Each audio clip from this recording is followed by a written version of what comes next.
କଣ ଆମେ ସିଏ କଣ ସେଠି ବସିଗଲାଣି ଯାଇକି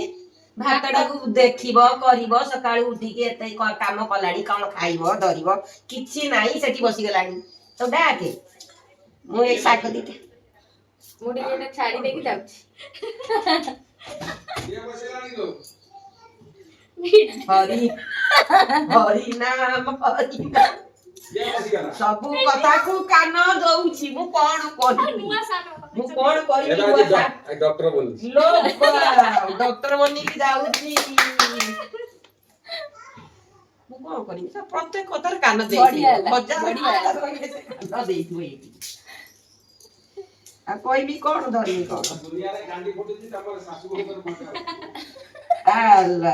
ଆମ ଭିତରେ କଣ ହଉଛି ତତେ ଜଣା ପଡୁଛି ଉପରେ ଆଉ ହସିବି ନେଇ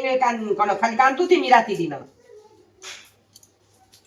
ତୁ ଏ ଡକ୍ଟର ବନିକି କୁଆଡକୁ ଯାଉଛୁ କୋଉ ସ୍ତ୍ରୀଙ୍କର ପେଟ ଇଲାଜ କରିବୁ ନା ଗାଣ୍ଡି ଇଲାଜ କରିବୁ ଏ ଭଗବାନ ଆଉ ଆଜି ଅଣ୍ଡା ତରକାରୀ ଆଉ ସୁଜନା ଶାଗ ଭଜା କଲରା ଭଜା ବି ହବ ଆଉ କଣ ଏତେ ପ୍ରକାର ହେଲାଣି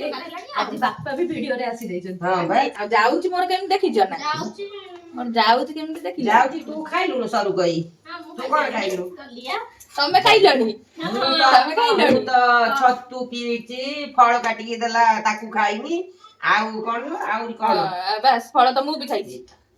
ଡଲିଆ ସିଏ ବି ପିଇଛି ହେଲା ହଜମ ହଉ କେମିତି କଣ ଖାଲି ଗିଳୁ ତ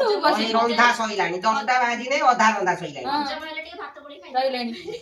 ସବୁବେଳେ ସରୁଛି ନା ଆଜି ସରୁଛି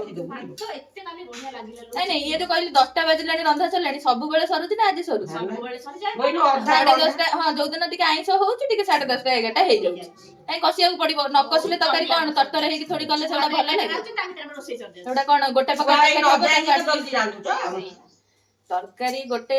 ମାନେ ହଉଛି ସେଇଟା କଷା ଭଲ ନ ହେଲେ ଭଲ ଲାଗିବ ମତେ ଗୋଟେ ଆଇଁଷ ତରକାରୀ ଟା ଟିକେ ଲେଟ୍ ହଉଛି ନହେଲେ ଆଉ କଣ ଲେଟ୍ ଏଗୁଡା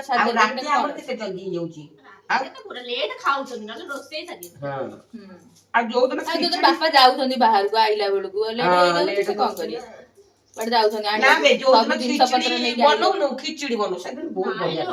ପଖାଳ ଆଉ ଚିକେନ କଷା ଟା ଖାଇଲି ରାତିରେ କେତେ ନ ଅଧଘଣ୍ଟା